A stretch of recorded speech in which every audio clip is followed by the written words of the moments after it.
नमस्कार, प्रादेशिक समाचार के साथ मैं आसिया नाजली। पहले मुख्य समाचार। मुख्यमंत्री हेमंत सोरेन आज कर सकते हैं अपने मंत्रियों के बीच विभागों का बंटवारा, विचार मंथन जारी। राज्य मंत्रिपरिषद की बैठक आज दोपहर 3 बजे से प्रदेश हित में कई महत्वपूर्ण प्रस्तावों को दी जाएगी मंजूरी। रिजर्व बैंक ने रेपो दर को 6.50% पर बनाए रखने का किया फैसला, लगातार 11वीं बार दर में बदलाव नहीं। नक्सलियों के खिलाफ चलाए जा रहे राज्यव्यापी अभियान में पुलिस को एक और सफलता, लातेहार से 4 नक्सली गिरफ्तार। और कृतज्ञ राष्ट्र आज भारत रत्न डॉक्टर भीमराव अंबेडकर को उनके 69वें महापरिनिर्वाण दिवस पर अर्पित कर रहा है श्रद्धांजलि। और अब समाचार विस्तार से। मुख्यमंत्री हेमंत सोरेन आज अपने मंत्रियों के बीच विभागों का बंटवारा कर सकते हैं। कई विभागों पर कांग्रेस की दावेदारी के कारण कल विभागों का बंटवारा नहीं हो सका था। दरअसल कांग्रेस के राष्ट्रीय महासचिव केसी वेणुगोपाल का मुख्यमंत्री हेमंत सोरेन को संबोधित एक पत्र वायरल हुआ है, जिसमें वित्त एवं खाद्य आपूर्ति, स्वास्थ्य और संसदीय कार्य, ग्रामीण विकास व पंचायती राज, कृषि, सहकारिता और आपदा प्रबंधन जैसे महत्वपूर्ण विभाग कांग्रेस के मंत्रियों को देने का अनुरोध किया है। चर्चा है कि झामुमो और कांग्रेस के बीच कई विभागों की अदला बदली की जा सकती है। इस बीच हेमंत सोरेन सरकार में सबसे वरिष्ठ मंत्री के रूप में शपथ लेने वाले राधाकृष्ण किशोर ने दावा किया है कि आने वाले 5 साल में राज्य के विकास को नई दिशा मिलेगी। उन्होंने कहा कि वित्तीय प्रबंधन के जरिए राज्य को सशक्त बनाने की पहल की जाएगी। ये जो 5 वर्ष का कालखंड होगा, सभी मंत्रियों में जोश है और एक ब्लूप्रिंट है, एक रोड मैप बना हुआ है। हमारी प्रायोरिटी क्या होगी, हम अपने फाइनेंशियल पोजीशन को स्ट्रांग कैसे करेंगे, हमारा रेवेन्यू कैसे जनरेट होगा, और वो भी बिना आम लोगों पर टैक्सेशन लादे हुए। हमारे पास रिसोर्सेज की कमी नहीं है, माइंस मिनरल्स की कमी नहीं है, तो हम अपने रेवेन्यू को और आगे बढ़ाएंगे। तो अभी जो रेवेन्यू की प्राप्ति हमें हो रही है, उससे हट करके लगभग 30 से 35 हजार करोड़ रुपया हम और रेवेन्यू प्राप्त कर सकते हैं। हेमंत सोरेन मंत्रिमंडल का विस्तार होने के बाद आज दोपहर 3 बजे से मंत्रिपरिषद की बैठक बुलाई गई है। मुख्यमंत्री हेमंत सोरेन की अध्यक्षता में होने वाली इस बैठक में राज्य हित में कई महत्वपूर्ण प्रस्तावों को मंजूरी मिल सकती है। षष्ठम विधानसभा का विशेष सत्र 9 दिसंबर से 12 दिसंबर तक बुलाया गया है। सदन के सुचारू संचालन को लेकर कार्यकारी अध्यक्ष स्टीफन मरांडी विभागों के वरीय पदाधिकारियों के साथ आज दोपहर 2 बजे उच्च स्तरीय बैठक करेंगे। इसके बाद कार्यकारी अध्यक्ष के प्रेस सलाहकार समिति के साथ भी बैठक होगी। रिजर्व बैंक की मौद्रिक नीति समिति ने 4 के मुकाबले 2 के बहुमत से रेपो दर को 6.50% पर बनाए रखने का फैसला किया है। इसी तरह स्थायी जमा सुविधा दर 6.25% और बैंक दर 6.75% पर बनी रहेगी। बैंक ने फरवरी 2023 से इन दरों पर यथास्थिति बनाए रखी है। हर वर्ष 7 दिसंबर को सशस्त्र सेना झंडा दिवस मनाया जाता है। यह परंपरा सन 1949 से निरंतर चली आ रही है। इस सिलसिले में आज सेना के एक 5 सदस्यीय शिष्टमंडल ने राजभवन में राज्यपाल संतोष कुमार गंगवार से मुलाकात की और उन्हें सेना के झंडे वाला बैज लगाया। इस मौके पर राज्यपाल ने राष्ट्र की उत्कृष्ट सेवा के लिए सैनिकों का आभार जताया। प्रत्येक वर्ष 7 दिसंबर को सशस्त्र सेना झंडा दिवस मनाता है, जो वास्तव में सशस्त्र सेना के प्रति सम्मान और एकजुटता का प्रतीक है और इससे हम सबका मनोबल बढ़ता है।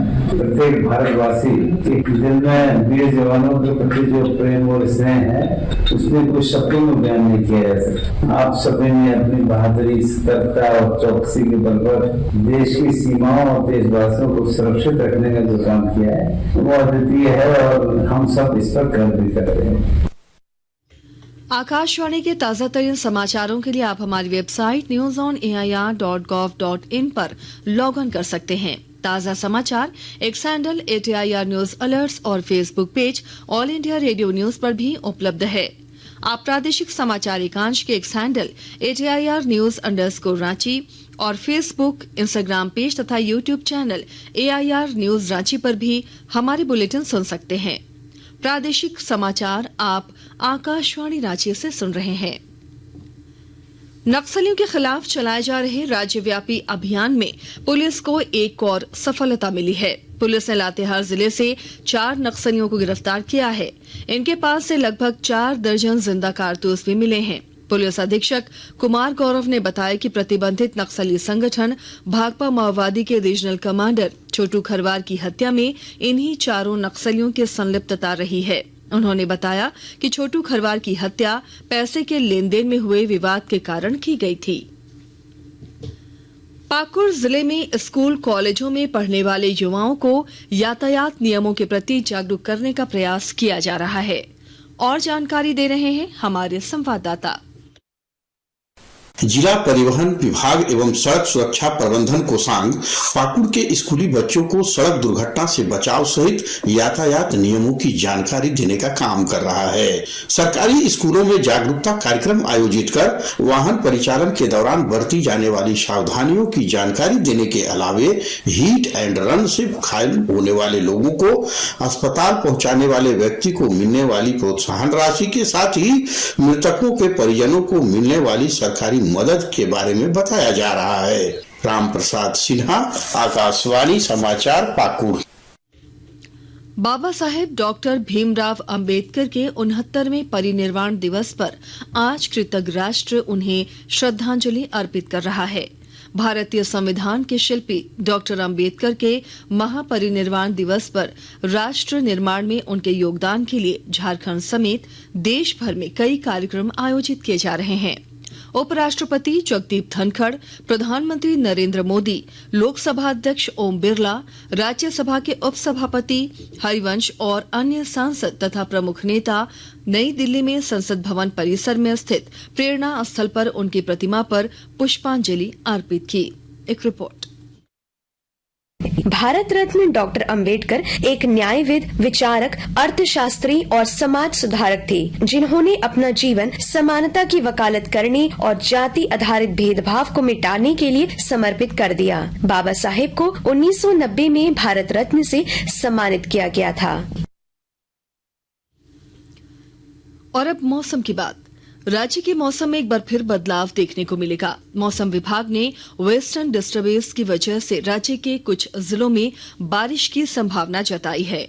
मौसम विज्ञान केंद्र रांची के निदेशक अभिषेक आनंद के अनुसार 8 दिसंबर को रांची, पलामू, गढ़वा, चतरा, कोडरमा, लातेहार और लोहरदगा में बारिश हो सकती है।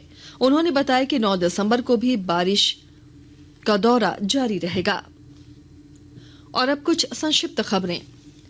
गढ़वा जिले में orientation session on civil services examination का आयोजन किया गया। इस कार्यक्रम के मुख्य अतिथि के रूप में उपायुक्त शेखर जमुआर उपस्थित हुए। सिमडेगा में जिला विधिक सेवा प्राधिकार की ओर से मानसिक बीमारी और बौद्धिक अक्षमताओं वाले व्यक्तियों को कानूनी सेवाएं प्रदान करने की पहल की जा रही है। इसके लिए गठित विधिक सेवा इकाई समिति के सदस्यों को व्यवहार न्यायालय के सभागार में प्रशिक्षण दिया जा रहा है।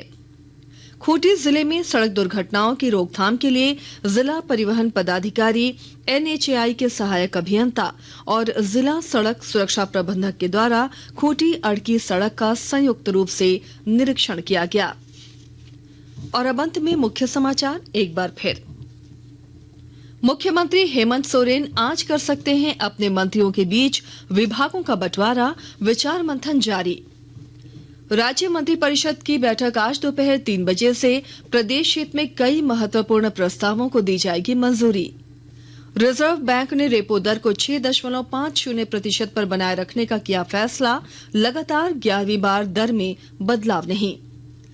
नक्सलियों के खिलाफ चलाए जा रहे राज्यव्यापी अभियान में पुलिस को एक और सफलता, लातेहार से 4 नक्सली गिरफ्तार।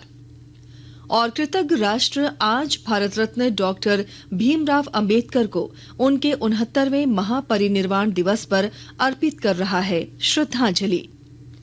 इसके साथ ही आकाशवाणी रांची से प्रादेशिक समाचार का ये बुलेटिन समाप्त हुआ। नमस्कार।